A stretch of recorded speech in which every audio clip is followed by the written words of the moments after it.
It's an ancient Kabbalistic idea. There's roots for it very deeply in ancient text. Reincarnation. Essentially, reincarnation basically is trying to answer one big question, which is we don't seem to see that life is actually evolving. I mean, physically we can say that the science and empirically we're understanding so much more of the universe than we understood maybe 1,000, 2,000, 3,000 years ago. But in terms of the evolving of souls, which we're saying that we're we're reaching a point of collective enlightenment. It doesn't seem to be this way. Now, there's certain pockets of ideas where you can look over here, look over there, and see that maybe there is something like that. But in terms of the individual, you say, look at the individual self. Are we much more elevated than, let's say, a century ago, 2 centuries ago? And what reincarnation basically says is that this is a process that occurs through many lives. Enlightenment doesn't occur through one life, it occurs through many lives. And every individual person that has a soul has to work on their own perfection or their own tikkun. And after you have reached your tikkun, the part of the soul that you have perfected will transcend physicality, become disembodied. Other aspects of the soul that come down will come back down into the new body, and they will work on a new perfection. So each subsequent life, our souls are becoming more tikkun, more mitakkun. They're becoming more perfected and more enlightened. But it's not actually that the enlightened souls reincarnate back into the body. The enlightened souls actually are disembodied. Now, it does occur sometimes that enlightened souls that are already perfected do come back into body, but that's generally unusual. So that's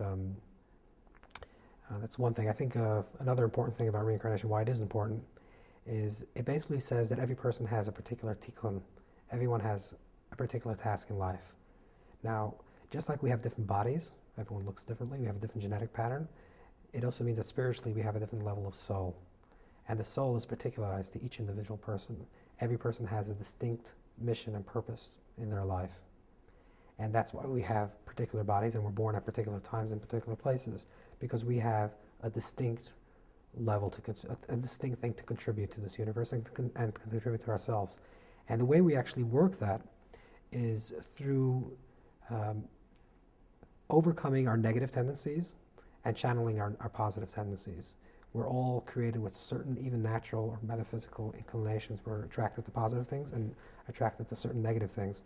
And the way we reach our tikkun, our personal elevation, is by pursuing the positive things and overcoming the negative things. So let's say if you're inclined to do charity, your tikkun, your perfection, is through pursuing it.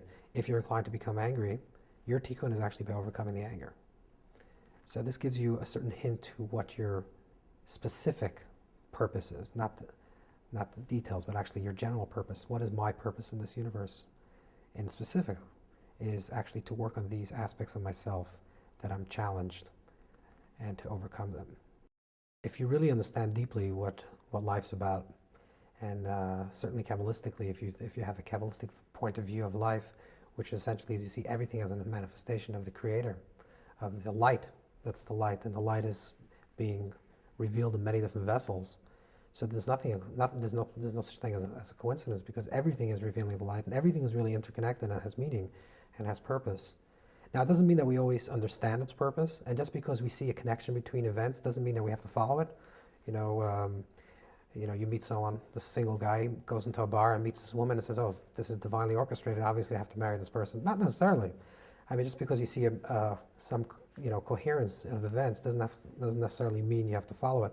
What you really have to do is actually ask yourself the question: is what does this experience mean to me? Is this actually a person that's supposed to open me up or close me? Am I supposed to resist this person or enter in a relationship with this person? So every experience in life is true and has meaning, but not every experience is meant to pursue. Sometimes things are shown to us to actually resist them or to overcome them and their challenges. Soul means a spiritual quality to something, and everything has a spiritual quality. Even a table has a certain spiritual quality, it gives us a certain resonance, a certain energy that emanates from the table, right? You can walk into a room and you can feel like, okay, this is a right spot for me to be, and certain places not. People walk into restaurants and they say, I can't sit here, I have to sit there. They don't really know why, but there's certain energy that's flowing in that area that's negative, certain positive. So I think everything has essentially a spiritual quality to it. And then it gets much more complex with the human being, or certainly with the way we understand the human being, which is that besides a very general idea that we're human, and we have a certain consciousness of a human being, and we have a vegetative consciousness and an animalistic consciousness and a physical consciousness. We also have a spiritual consciousness. And the spiritual consciousness is distinct. Every person has their distinct quality, what makes us unique. And that particular way of being, in other words, certain people have a certain sense of humor, a certain way they articulate things, a certain way they understand things. That distinction between one person and the other, that spiritual quality, is actually our individual soul. And yet there's something larger than that, which is our collective soul. So there's a level of soul which is distinctly ours, which is on the level of soul where we're working on reincarnation and doing tikkun. And then there's a level of soul which is our infinite self, which is essentially me and you are exactly the same on that level.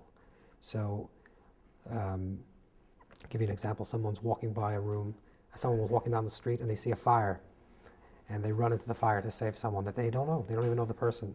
This instinct to go save the other human being is obviously not based on the ego, because on my ego I should not walk into fire because I'll get hurt. But there's something beyond my ego, beyond myself, which is me and you are the same thing. And when me and you are the same thing, saving your life is actually saving my own life. That's my infinite self. And in the infinite self, there is no difference between one person and the next. And in the infinite self, which is the deeper level of soul, there's no distinction. And then, if we just get a little more complicated, there's something that's beyond the infinite and the finite self, which is the essence of ourself. The essence of ourself both includes our infinite self, which there's no distinction between people, and our finite self, which distinguishes one person from the next. And they're both true. Not one is more true than the next. So if you really want to know what it means to tap into your soul or live from a soul reality, it actually means two things: both to be very much connected to who I am as an individual, what's my needs, what's my desires, what do I feel most alive, what do I most feel challenged, and to really tap into that, and also to come to the awareness that you're actually also an infinite self, which is beyond that finite self, and to actually integrate these two realities. In very simple terms, it doesn't mean the negation of the ego, but the transparency of ego. I exist, but so do you. And that's a deep acknowledgement. So I exist, I need my needs. You exist, you have your needs. And the reason why we're sharing these needs is because we're something that's infinite, that's connecting me and you.